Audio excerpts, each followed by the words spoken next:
It's the Andy Griffith Show, Facts and Trivia, with your host, Bob Snap.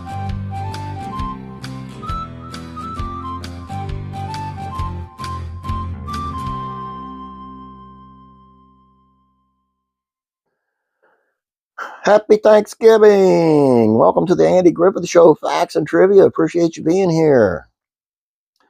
I'm going to get a little gross video going for you today, so you have to keep this in mind when you go to eat your turkey dinner.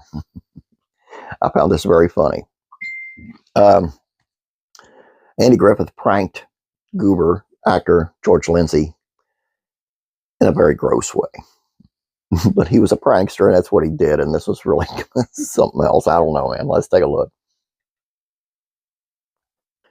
Comedy show having pranks on a set shouldn't be surprising, but this gag that Andy Griffith pulled on the Andy Griffith Show might have been overboard. Throughout the generations of classic television, pranks are a common factor. Michael Landon with Little House on the Prairie, John Ritter with Three's Company, and even Will Geer on The Waltons were all practical jokers at one point or another. And while the Andy Griffith Show brings the wholesome comedy that fans adore, the folks behind it like to bring some comedy to themselves. In one particular scenario, it was Griffith on the laughing end. Biography.com dove into the book, Andy and Don, to get some context. For one, Griffith loved practical jokes of all magnitudes. From little teases to big pranks, the actor was all over them.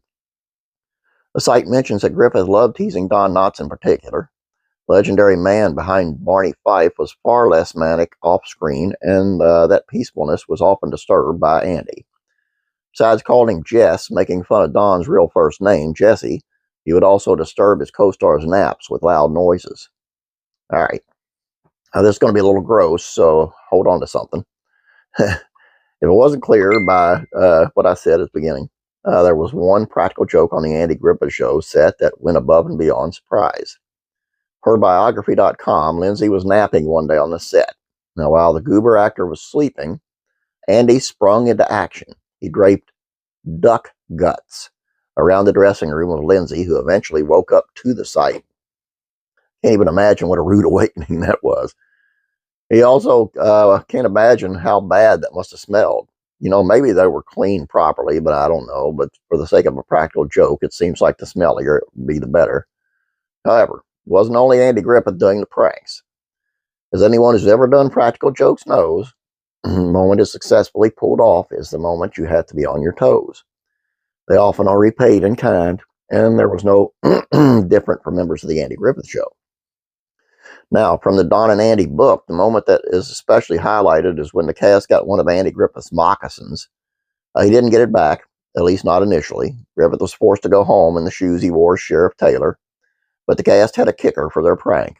When they finally returned the shoe to the legendary actor, it was completely bronzed, forever a monument to the shenanigans on the Andy Griffith Show. Oh man, I love the behind the scenes stories like this. That just tickles me. But where the heck did he get them duck guts is what I'd like to know. What was they, that's pretty gross. Just remember that when you eat your bird today, okay?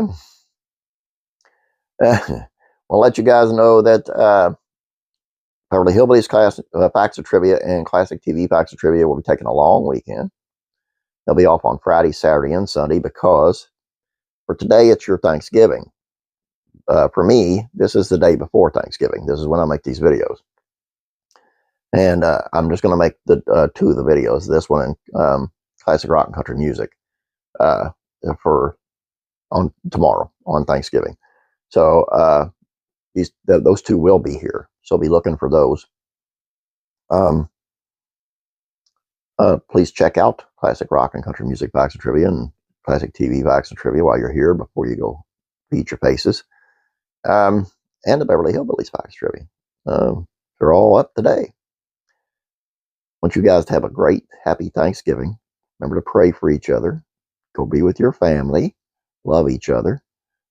A great, great day. God bless you. And I'll be praying for you.